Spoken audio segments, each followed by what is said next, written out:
사람이 타락한 후에 하나님이 사람을 향해 갈망하시고 바라시며 성취하고자 하시는 구원은 죄인이 그분 앞에 나아올 수 있게 되는 것입니다. 왜냐하면 죄인은 거룩하고 위로우시며 영광스러우신 하나님 앞에 나아갈 수 없기 때문이며 또한 죄인과 하나님 사이에는 죄와 사망이 가로막고 있기 때문입니다. 그러므로 사람이 하나님과 화목하게 되기 위해서는 희생 제물이 필요한 것입니다. 그래서 하나님께서는 구약의 율법을 통해 그분의 구원이 무엇인지 예표하고 상징적으로 나타내셨습니다. 사람이 어떻게 하나님 앞에 나아올 수 있는지, 죄인이 어떻게 죽음을 면하고 하나님 앞에 나아갈 수 있는지를 사람으로 하여금 알게 하신 것입니다. 구약 시대에는 짐승의 희생을 통해서였습니다. 그러나 이 짐승의 희생은 불완전한 것이며 단지 온전한 대속, 즉 사람의 죄를 위해 치러질 온전한 대가가 있음을 예표하고 상징하는 것일 뿐입니다. 죄의 값은 사망이기에 그와 동등한 대가를 치러야 합니다. 모든 사람이 죄를 범하였고 모든 사람이 죽어야 하기에 짐승의 죽음으로 사람의 죽음을 면하게 하여 사람으로 하여금 하나님 앞에 나아오게 하셨습니다. 이치대로 말하면 이것은 그 자체로 불합리한 것입니다. 그러나 이것은 단지 하나의 예표이며 상징일 뿐입니다. 구약시대에 하나님께서는 먼저 사람의 마음을 준비시키시고 율법의 규례를 따라 제사장을 세우셨습니다. 제사장이 하나님께 제물을 드림으로써 사람이 제물을 의지해 하나님 앞에 나아올 수 있게 하셨는데 이것은 단지 하나의 상징이며 예표입니다. 짐승의 피는 근본적으로 죄를 온전히 제거할 수 없으며 단지 사람의 죄, 즉 사망의 대가를 임시로 미뤄두어 죄로 말미암아 사람에게 임할 하나님의 저주와 진노를 쌓아두는 것일 뿐입니다. 그러나 하나님의 진정한 갈망은 무엇입니까? 단지 사람이 하나님 앞에 나아와 하나님과 화목하게 되는 것만이 아닙니다. 하나님과 화목하게 되는 것뿐만 아니라 더 중요한 것은 사람이 하나님께서 기뻐하시는 생명이 되어 진정으로 하나님을 경외하고 하나님을 사랑하며 순종하는 것입니다. 그리하여 하나님께서 기뻐하시는 거룩하고 의로운 생명 안으로 들어가는 것이며 더 이상 자신의 죄와 사욕 속에서 하나님을 구하지 않는 것입니다. 하나님께서 사람을 그분 자신 앞으로 나아오게 하시는 목적은 단지 사람을 하나님과 화목하게 하는 것뿐만 아니라 사람을 하나님께서 기뻐하시는 생명이 되게 하여 하나님과 교제하게 하고 그 후 하나님과 온전히 사랑하는 관계 안으로 들어가게 하시는 것입니다. 마치 사람이 타락하기 전 에덴 동산에 있을 때 아담이 하나님과의 관계 안에서 온전히 누렸던 것과 같습니다. 이것이 바로 하나님의 갈망입니다. 그런데 이 땅의 사람들이 왜 하나님 앞에 나아오려 합니까? 그가 특별히 하나님을 사랑하고 그가 특별히 하나님을 알고자 하며 특별히 하나님의 뜻을 따라 하나님께서 기뻐하시는 양식과 생명을 따라 하나님과 영원히 거하고 하나님과 교제하기 위함입니까? 아닙니다. 사람들은 죽음이 두렵기 때문이며 또한 사람 자신이 많은 무력함과 한계를 발견하기 때문에 하나님을 필요로 합니다. 사람 스스로 만족할 수 없으며 자신이 갈망하는 진정한 만족과 누림을 얻을 수 없고 두려움으로 안전함도 없으며 자신 스스로 부족함이 많기에 자신을 도와줄 초자연적인 능력을 필요로 합니다. 그래서 사람은 하나님 앞에 나아와 하나님과 화목하려 하고 하나님을 자신의 생명, 자신의 영역, 자아의 생명 위치로 끌어내리려 합니다. 하나님이 나를 위해 봉사하게 하고 하나님이 나를 돕게 하려는 것입니다. 하나님은 사랑이시니 내가 무엇을 필요로 하든 하나님은 나를 사랑하시고 도와주실 것이라고 생각합니다. 마치 철없는 어린아이가 끊임없이 부모를 붙들고 부모를 통해 자신이 필요한 것을 얻어내어 자신을 만족시키려는 것과 같습니다. 그러나 하나님께서 우리를 그분과 화목하게 하시고 그 후 우리를 어디에서 살게 하십니까? 하나님의 아들의 위치, 하늘에 있는 하나님께서 기뻐하시는 위치에서 살게 하십니다. 사실 오직 이때에만 사람은 진정으로 만족하고 진정으로 기뻐할 수 있습니다. 이것이 천국이며 하나님 나라입니다. 하나님께서 사람을 지으셨기에 하나님은 사람을 아시되 사람 자신보다 사람을 더 잘 아십니다. 사람에게 가장 고통스러운 일은 자신을 이해하지 못하고 자신을 알지 못하는 것입니다. 나의 진정한 필요가 무엇인지, 내가 어떻게 해야 진정으로 만족할 수 있는지 내 자신은 모릅니다. 그러나 하나님은 아십니다. 하나님은 바로 아버지이시며 우리 영혼의 아버지이시기 때문에 하나님은 사람이 어떻게 해야 가장 행복하고 만족하며 기뻐할 수 있는지 아십니다. 하나님은 사람을 사랑하셔서 사람으로 하여금 가장 만족하고 기뻐하며 누리는 생명을 살게 하십니다. 그러므로 하나님께서는 사람을 그분의 위치, 그분의 임재, 그분이 기뻐하시는 생명의 위치로 인도하여 우리가 천국을 누리게 하려 하십니다. 그러나 사람은 도리어 육체와 죄인의 위치에서 이 세상과 이 땅의 위치에서 하나님을 자기 위치로 끌어내리려 합니다. 나를 도와달라고 말입니다. 그래서 하나님을 끌어당기기 위해, 하나님을 이 위치로 모셔오기 위해 하나님과 화목하려 하는 것입니다. 하나님, 당신이 원하시는 것이 무엇입니까? 내가 먼저 드릴게요. 헌금하고 열심으로 봉사할게요. 당신이 좋아하시는 것을 내가 바칠 테니 그 다음에는 제발 내 쪽으로 와주세요. 나는 당신이 필요하고 당신의 도움이 필요합니다. 이렇게 사람은 내 자아와 육체의 죄인의 위치에서 하나님을 자아의 위치로 끌어내립니다. 이것은 육체와 죄인의 위치이며 실제로는 이 세상과 죄인의 위치요, 실제로는 지옥 안에 있는 것입니다. 사단은 바로 이러한 방식으로 사람을 속여서 사람으로 하여금 내가 하나님을 믿으니 천국에 갈 수 있다고 생각하게 만듭니다. 그러나 사람이 이 땅의 육체적인 종교 안에서 하나님을 찾고 하나님께 열심을 내며 이와 같이 추구하고 이와 같이 살며 하나님을 찾는다면 당신은 이미 지옥으로 예정된 것입니다. 이것은 너무나 두려운 일입니다. 오늘날 믿는다고 하는 많은 사람들, 스스로 믿는 자여 그리스도인이라고 생각하는 많은 사람들이 모두 이러한 무서운 위험 속에서 하나님을 찾고 있습니다. 하나님께서 우리를 긍휼히 여겨주시기를 원합니다. 우리는 오늘 히브리서 8장 3절에서 6절의 말씀을 통해 우리가 오늘날 믿는 것이 무엇인지, 우리가 오늘날 붙잡고 있는 것이 무엇인지 확인하고자 합니다. 대제사장마다 예물과 제사 드림을 위하여 세운 잔이 그러므로 이 사람도 무엇인가 드릴 것이 있어야 할지니라. 예수께서 만일 땅에 계셨더라면 제사장이 되지 아니하셨을 것이니 이는 율법을 따라 예물을 드리는 제사장이 있음이라. 그들이 섬기는 것은 하늘에 있는 것의 모형과 그림자라. 모세가 장막을 지으려 할 때에 지시하심을 얻음과 같으니 이르시되 삼가 모든 것을 산에서 내게 보이던 양식에 따라 지으라 하셨느니라. 그러나 이제 그는 더 아름다운 직분을 얻으셨으니 그는 더 좋은 약속으로 세우신 더 좋은 언약의 중보자시라. 앞서 말했듯이 하나님께서 왜 이 땅에 제사장을 세우셨는지, 그 목적은 사람으로 하여금 사람이 왜 하나님 앞에 나아와야 하는지를 깨닫게 하기 위함이나 이것 역시 불완전한 것이라고 했습니다. 그래서 하나님께서는 이 땅에서의 섬김이 아니라 하늘에서의 섬김을 새로 세우셨습니다. 죄의 매인 이 땅의 언약 규례로 세워진 레위 지파의 제사장이 아니라 멜기세덱의 반차를 따라 하늘에 온전하신 하나님의 아들을 우리의 대제사장으로 세우셨습니다. 대제사장마다 예물과 제사 드림을 위하여 세운 잔이 대제사장을 세우신 목적 자체가 사람을 하나님과 화목하게 하기 위함입니다. 그렇다면 이 대제사장은 누구입니까? 그는 바로 영원히 우리를 위해 대제사장이 되신 분, 맹세함으로 영원히 우리의 대제사장이 되신 우리의 구주 예수 그리스도이십니다. 그분 역시 반드시 드릴 것이 있어야 합니다. 그분이 반드시 드려야 할 것이 무엇입니까? 제물과 예물이 있어야 하며 그것은 바로 자기 자신을 드려 하나님께서 연락하시는 제물, 하나님의 어린 양이 되시는 것입니다. 보라, 세상 죄를 지고 가는 하나님의 어린 양이로다.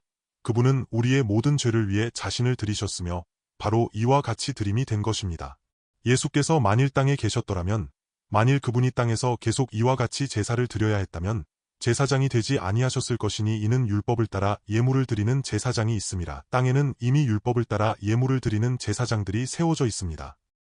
땅에는 율법을 따라 종교적 규례를 따라 예물을 드리는 제사장들이 이미 있는데 그들이 바로 땅의 제사장들입니다. 그러므로 그분은 땅의 제사장이 아니라 하늘의 제사장입니다. 그분은 높은 하늘에 오르신 존귀한 우리의 대제사장이시기 때문입니다.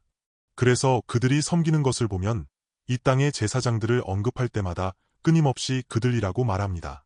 그러나 하늘의 제사장을 말할 때 그들이라고 합니까? 아닙니다. 오직 그분 한 분뿐입니다. 그분은 영원히 살아계셔서 갈아치울 필요가 없으시며 계속해서 그분 한 분이 온전히 자비롭고 충성스럽게 우리를 위해 대제사장의 직무를 수행하십니다. 그들이 섬기는 것은 본래 하늘에 있는 것의 모형과 그림자라. 그들이 땅에서 드리고 섬기는 것은 본래 하늘에서 이미 예비된 것입니다. 하늘에 예비된 것은 바로 영원 전부터 정해진 하나님의 어린 양입니다. 그분은 영원 전부터 정해진 우리의 구주이시며 그분 자신이 바로 하나님의 성소요, 하나님이 기뻐하시는 처소입니다. 그분은 하나님께서 기뻐하시는 우리에게 적합한 온전한 대제사장이며 그분은 하나님께서 온전히 기뻐하시고 연락하시어 드려진 제물입니다. 모세가 장막을 지으려 할 때에 하나님께서 경계하여 이르시되 삼가 모든 것을 산에서 내게 보이던 양식에 따라 지으라 하셨느니라. 산에서 내게 보이던 양식은 바로 모세가 본 환상입니다. 하늘에서 지시하신 양식이라는 말은 하늘에서 하나님이 이미 예비하셨다는 뜻입니다. 이것은 바로 하나님의 아들 예수 그리스도, 하나님의 성소, 하나님이 기뻐하시는 제물입니다.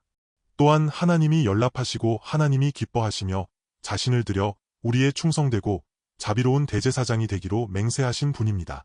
할렐루야! 바로 그분입니다. 이제 예수께서 얻으신 직분은 더 아름다우니 본래 하늘에 이미 있었던 것입니다. 그러니 땅에 있는 것은 무엇입니까? 이 새 언약은 바로 주 예수님 자신이 우리의 대제사장이 되시는 것입니다.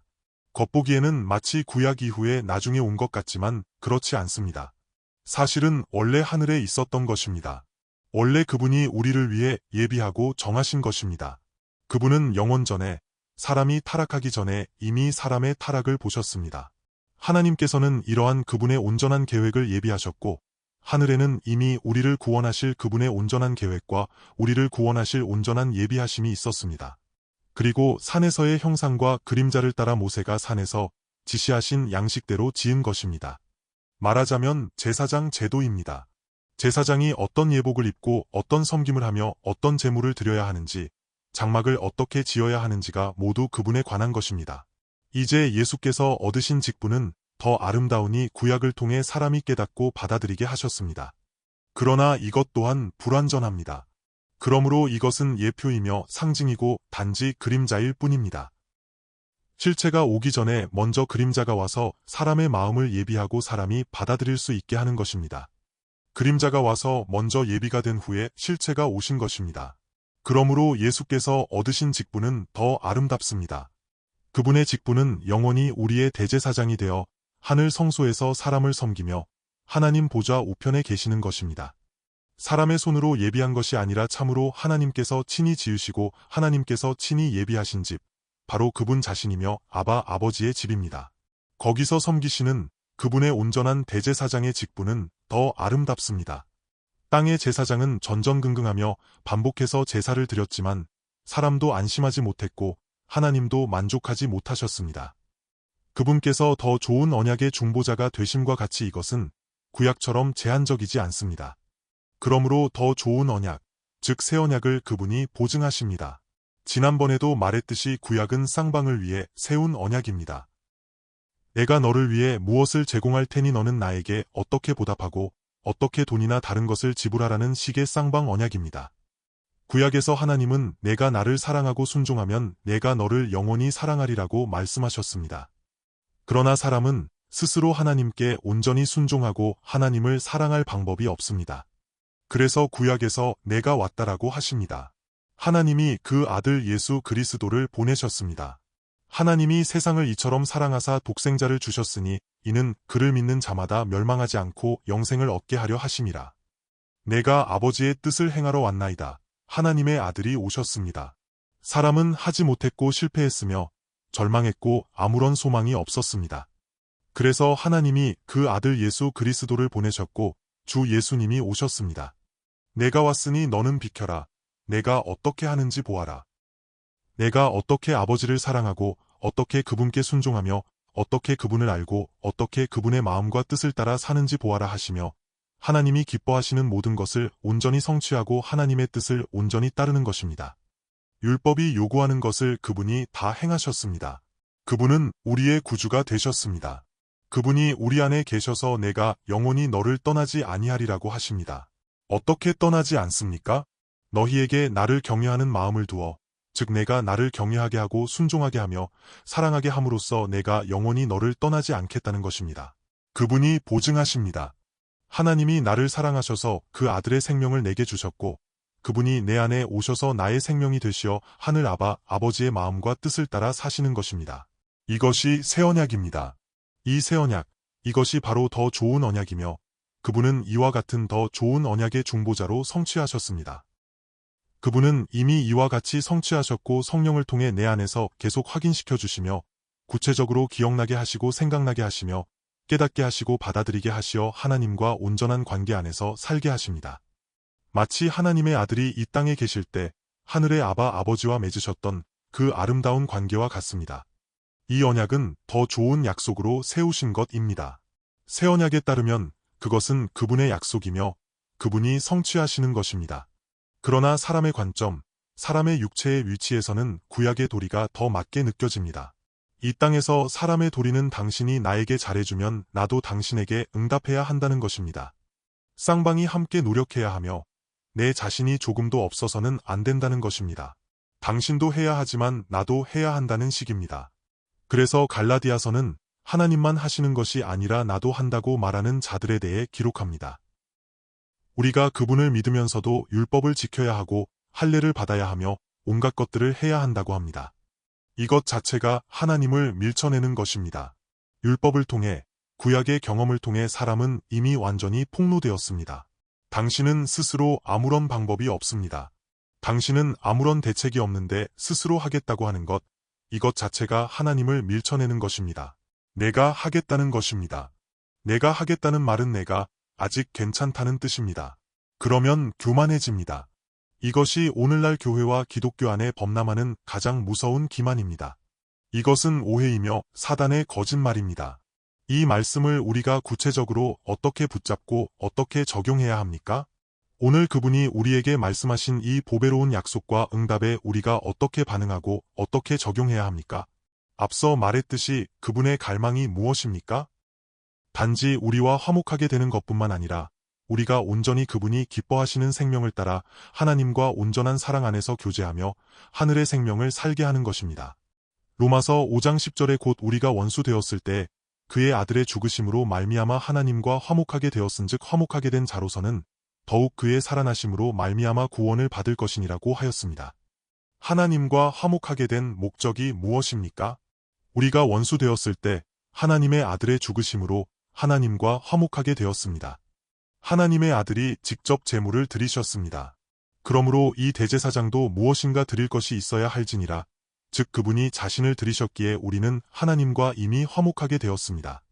화목하게 된 자로서는 더욱 그분의 살아나심으로 말미암아 구원을 받을 것입니다. 그러므로 대제사장은 우리를 위해 제물을 드릴 뿐만 아니라 특히 우리의 대제사장으로서 우리를 구원하기 위해 자신을 드렸을 뿐만 아니라 계속해서 우리의 자비롭고 충성된 대제사장이 되어 그분의 생명을 끊임없이 우리에게 주시고 수혈해 주십니다. 우리로 하여금 그분의 살을 먹고 그분의 피를 마시게 하여 우리가 온전히 그분의 생명을 살 수 있게 하십니다. 우리가 참포도나무의 생명을 받게 하십니다. 그의 살아나심으로 말미암아라는 것은 그분의 생명을 나타내며 살 수 있다는 뜻입니다. 아버지가 기뻐하시는 생명, 이는 내 사랑하는 아들이요 내 기뻐하는 자라. 하나님은 그 아들을 매우 기뻐하시며 그와 함께 이 천국의 영광과 풍성함을 누리십니다.